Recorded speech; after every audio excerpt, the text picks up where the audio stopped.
साल पहले जो वादा किए थे मैं कोली समाज को याद रखूंगा बोले थे, कहाँ याद रखे मोदी जी। हम आग्रह कर रहे हैं जो कोली समाज को आप क्षमा याचना करना चाहिए, कोली समाज को सॉरी बोलना चाहिए। जो आपने वादा किया था आपका वादा पूरा नहीं हुआ। हमारा जो एसटी बनाते बोल के वादा किए थे एसटी भी नहीं बनाया, ना कुछ एक योजना दिया, कुछ भी नहीं किया बीजेपी सरकार। इस समय में बीजेपी को हम हराएंगे, कोई भी बीजेपी को वोट नहीं देगा। हम इस चुनाव में बीजेपी को गिराएंगे। कर्नाटक राज्य में 2024 का लोकसभा चुनाव, जिस चुनाव का प्रचार के लिए वो कलबुर्गी क्षेत्र यानी गुलबर्गा मल्लिकार्जुन खड़गे जी का क्षेत्र से प्रचार प्रारंभ करने के लिए कल 16 तारीख गुलबर्गा शहर में इस देश का प्रधानमंत्री सन्मान्य नरेंद्र मोदी जी यहाँ पर आ रही है। जो गुलबर्गा शहर में एनवी ग्राउंड, यहाँ से पिछले गए हुए 5 साल के पहले ये शहर का जो एनवी ग्राउंड है, उस एनवी ग्राउंड में जो चुनाव का प्रचार समय में प्रचार भाषण करते हुए कि यहाँ पर ज़्यादा संख्या में मतलब तकरीबन 4 लाख के करीब रहने वाले कोली कब्बलिगा जो जाति के लोग रहते हैं, ये लोगों को नज़र में रखते हुए और कर्नाटक में तकरीबन 60 लाख के तक हमारे जो कोली कब्बलिगा कम्युनिटी के जो लोग रहते हैं, ये लोगों का ये जाति का अपने नज़र में रखते हुए देश के प्रधानमंत्री नरेंद्र मोदी जी ने अपने चुनाव प्रचार में वादा किए थे कि कर्नाटक के कोली समाज को मैं याद रखूंगा।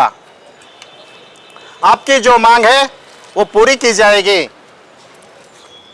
तुम जो लोग हैं बीजेपी को वोट दो।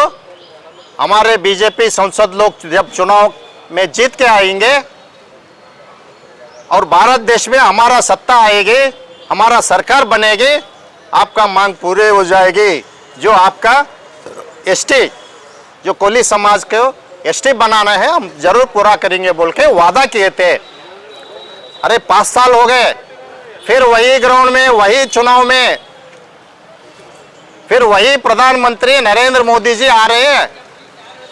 हम इस समय में क्वेश्चन करना चाहते हैं कि आपका वादा क्या हुआ। 5 साल पहले जो वादा किए थे मैं कोली समाज को याद रखूंगा बोले थे, कहाँ याद रखे मोदी जी। किसको याद रखे? कोली समाज को याद रखे क्या? कोली समाज का वोट को याद रखे? हमको तो लगता है आप कोली समाज का वोट के लिए याद रखते हैं। बस कोली समाज का वोट लेने के लिए हमको भरोसा दिए, झूठा भरोसा दिए।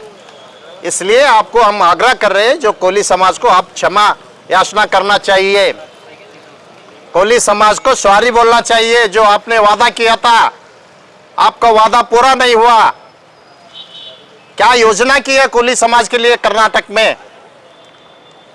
क्या ये हमारे जो एसटी था क्यों नहीं बनाया? यहाँ के कलबुर्गी जो गुलबर्गा लोकसभा सदस्य उमेश यादव 5 साल हो गए चुनाव में, तो हर बार हर चुनाव में हर प्रचार सभा में कोली समाज को एसटी बनाऊंगा बोल रहे थे। 5 साल हुआ एसटी तो बनाया नहीं, वो फाइल कहाँ है देखा भी नहीं। फिर चुनाव में अब बीजेपी का अभ्यर्थी बन के हमारे सामने आ रहे। क्या मूल है कि आप चुनाव में आएंगे कोली समाज का वोट मांगेंगे? फिर कौन सा झूठ बोलने के लिए तैयार किया? आपका जो झूठा है, आप जो झूठा है आपको हमारे कोली समाज कभी माफ नहीं करेंगे। हमारे यहाँ के कोली समाज कभी बीजेपी को माफ नहीं करेंगे। हमारा जो कोली समाज कर्नाटक से हम प्रधानमंत्री नरेंद्र मोदी जी दिए जो वादा को नहीं भूलेंगे, आपको कभी माफ नहीं करेंगे। इसलिए मैं आग्रह कर रहा हूँ कि जो कल कर्नाटक में जो चुनाव प्रचार में नरेंद्र मोदी जी जो आ रहे कलबुर्गी नगर में, कर्नाटक का कोली समाज को क्षमा करना चाहिए, क्षमा मांगना चाहिए। और हमारे इस कोली समाज के लिए क्या किया आपने, क्या योजना बनाया।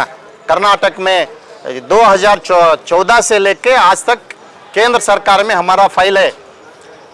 चुनाव का समय में आप वापस रिटर्न भेज दिए, मतलब आपका साफ साफ है ये आप एसटी नहीं बनाने वाले। इसलिए कर्नाटक से हम लोग, कर्नाटक में जो लोग रहते, हम लोग बीजेपी को इस समय में हम आपको याद दिलाएंगे।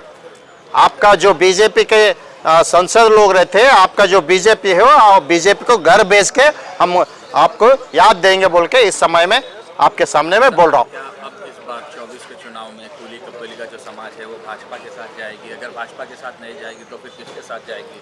जिसके साथ जा रही है क्या वहाँ से आश्वासन मिलेगा? देखिए, जो कर्नाटक के जो कोली समाज, मतलब कोली, कब्बलिगा, अंबिगा, बेस्ता, बारकेर, शुणगार, गंगा माता, ऐसे 38 मतलब 38 नाम से जाना जाता है ये कम्युनिटी।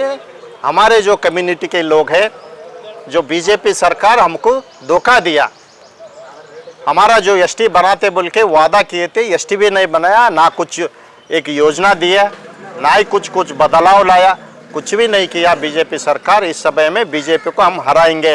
हमारे जो बीजेपी का जो स्वाभिमानी लोग हैं, हमारी बीजेपी का जो नॉलेज पर्सन है, कोई भी बीजेपी को वोट नहीं देगा। हम इस चुनाव में बीजेपी को गिराएंगे।